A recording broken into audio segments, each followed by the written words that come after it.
নিজের প্রাণের অর্ধেকটাও তোমাকে দিয়ে দেবো, নিজের প্রাণ দিয়ে বাঁচাবো তোমাকে।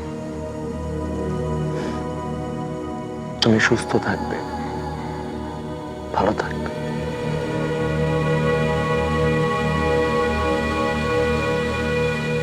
কি লুকোচ্ছো তুমি? বলো না, কি লুকোচ্ছো? এরকম দেখাচ্ছে কেন তোমাকে?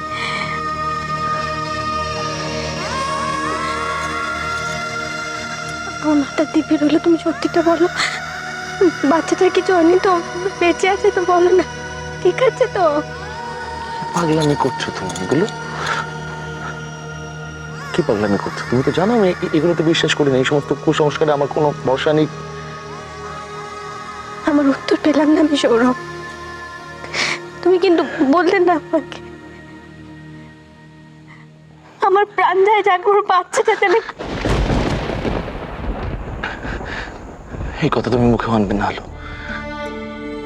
আমার প্রাণ যায় যাক মানে কি বলছো? তোমার তোমার প্রাণ শুধু তোমার একার নাকি? আমার কোনো অধিকার নেই তোমার উপর? এই প্রাণ নিয়ে একটা কথা তুমি বলবে না, খবরদার।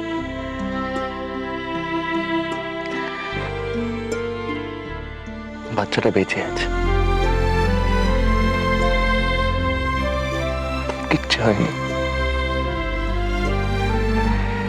শুধু একটু একটু সাবধানে থাকতে হবে।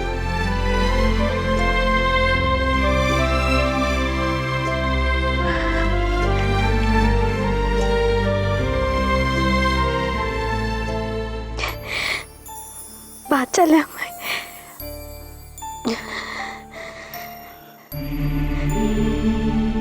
আমি তো ভাবলাম সে আর নেই বোধহয়।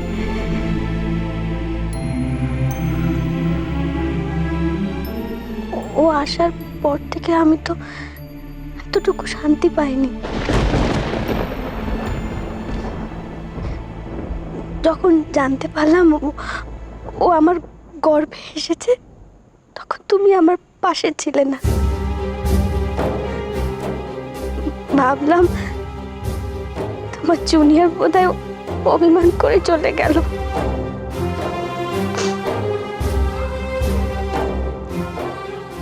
আমার গর্ভে আসার পর থেকে সে তো ভালো কিছু দেখতোই না।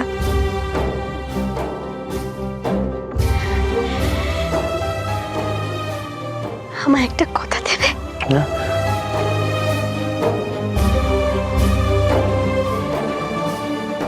যদি কোনোদিন এমন হয় যে আমার আর আমাদের সন্তানের মধ্যে যে কোনো কেউ একজন বাঁচতে পারবে, তাহলে তাহলে তুমি আমাদের সন্তানকে বাঁচাবে।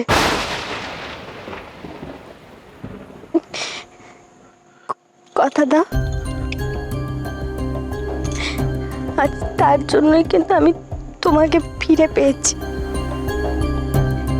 সে নানান ভাবে আমাকে বাঁচিয়েছে। তাকে পৃথিবীতে আসতে হবে সৌরভ, বড় হতে হবে,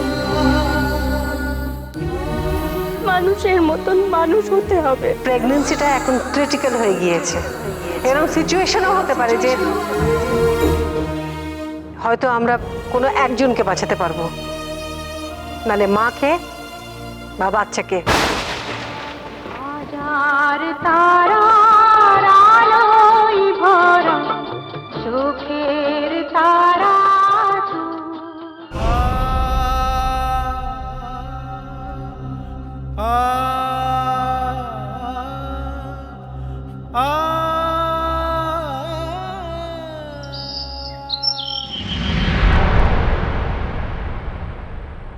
আলো সুস্থ হয়ে গেলে চলো আমরা দুজনে কোথাও ঘুরে আসি।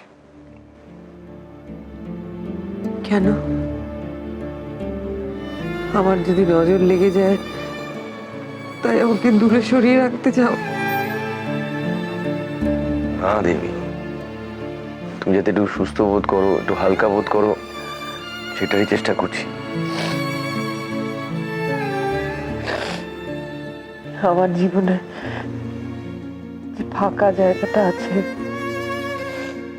সেটা না ভরা অবধি আমি শান্তি পাবো না। আমি হালকা হতে পারবো না। আচ্ছা,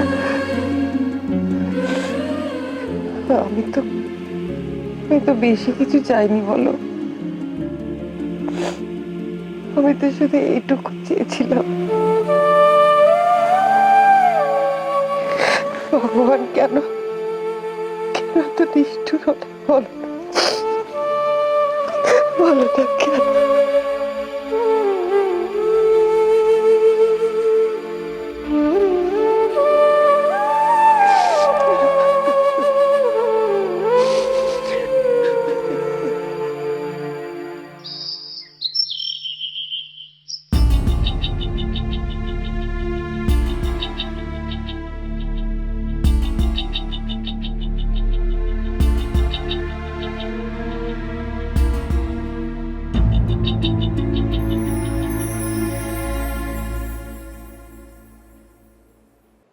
ছোট ছোট বৌদি,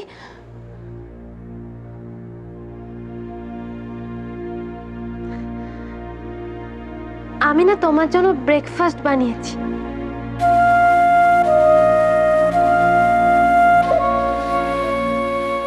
তুমি তুমি আমার জন্য খাবার এনেছো? বারে, আমি তোমার জন্য খাবার আনতে পারি না?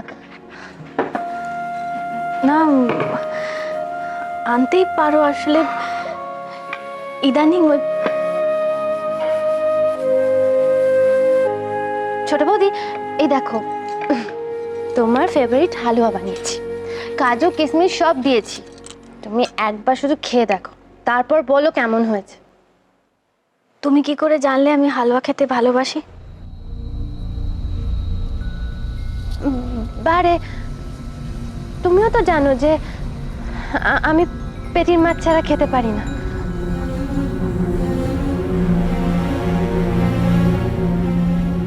তোমরা সবাই হঠাৎ আমার এত যত্ন নিচ্ছ কেন বলো তো? ডাক্তার ঠিক কি বলেছে তোমাদেরকে? আমার না বারবার মনে হচ্ছে তোমার ছোটদা আমার কাছে কিছু একটা লুকোচ্ছে। কি লুকোচ্ছে ছোটদা?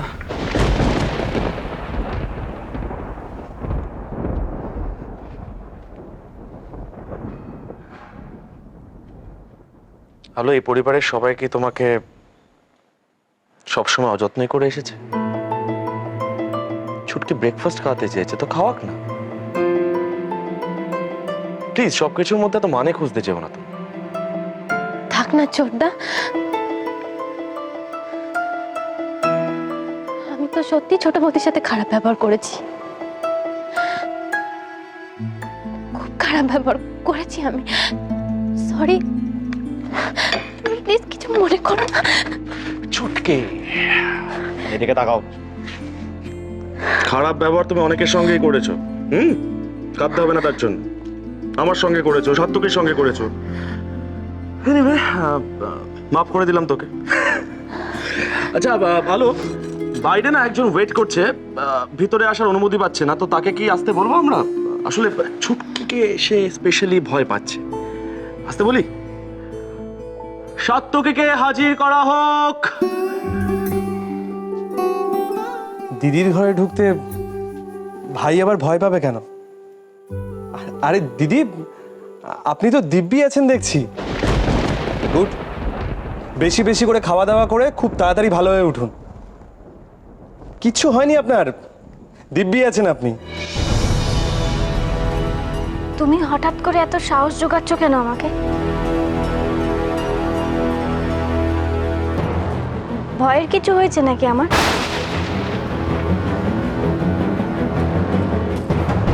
তুমি আমাকে সত্যিটা বলো সাত্তকী।